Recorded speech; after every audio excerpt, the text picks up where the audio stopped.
Hi, Francis here, and I'm here with Chris with Dornbox. He says he's been riding every morning, real road rides. So I envy him. But Chris, tell us about yourself and your background.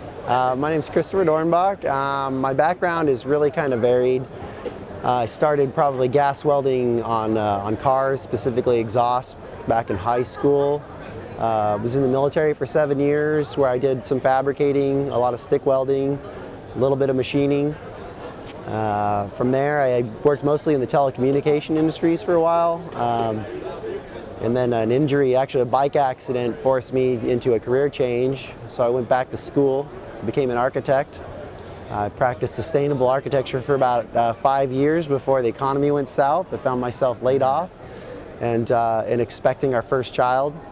So my wife, she's a national champion actually, so she shares my passion for biking. Really? Yeah, she's a collegiate national champion. Oh my God. So she understood when I said, we're going to be giving birth to our child next month, and I'm thinking it's a great idea that I start a bike company and I could do daddy daycare while I'm not building. Hey, that's awesome. And yeah, it was really great. So my wife is a super support, and she's really supportive, and we launched Dornbox 12 months ago, almost to the day. Well, it looks like a very rich background, very broad, and came out with something beautiful here. What do you have? Yeah, this is a steel construction, TIG welded road bike.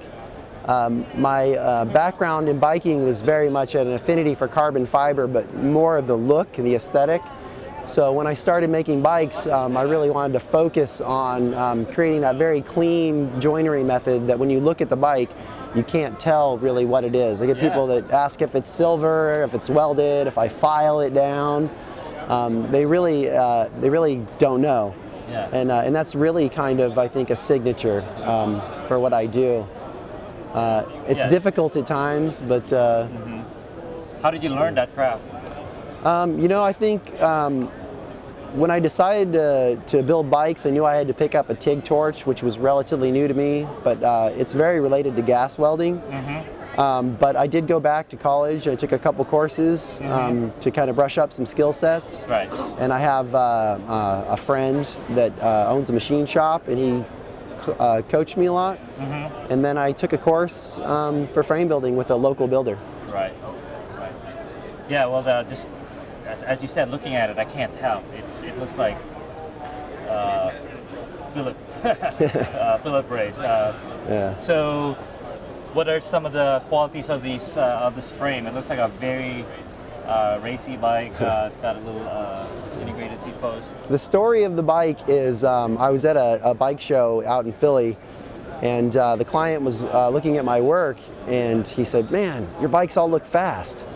And I said, well, you know, I try to use simple paint jobs, but I model them after race cars and try to keep the movement. And that was, you know, we talked a little more, but that's kind of the end of the conversation. Yeah. About a week later, I get an email, and all it says is, 1971 film, Steve McQueen, Le Mans. Let's do it. And so we came up with this paint scheme. And we built it. The paint's done by Brian Myers, fresh frames, very small, very high quality, low key, geographically. And I'm really lucky to have such a good painter. Steve McQueen. Yeah, I call the bike Speed McQueen. Speed McQueen. I love it. I love it. I mean, that's really the one of our themes today. Yeah. Is going beyond geometry and tubing selection. Is personalization. You know, have something. A bike that speaks to you. Absolutely. And this is a fine example of it. How would you compare performance of this material to the carbon fiber, since you have experience with it? You know, I think that they're all great materials. I was very much in love with the stiffness of carbon fiber and the ride quality. And then I started riding actually Le Mans steel, and I really kind of noticed that it was actually the steel bikes I found had the same ride quality, but were actually stiffer in the bottom bracket.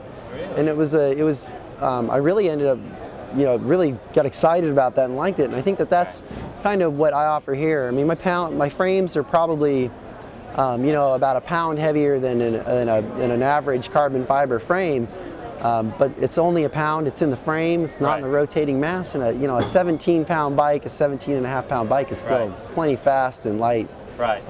But you get an added kind of performance with that stiffness in the bottom bracket. huh? But you don't lose the ride quality or the durability. So I Right. really like the steel. Right. Well, thank you. Awesome. Thank you. It's an awesome example of your work. Great. Thanks.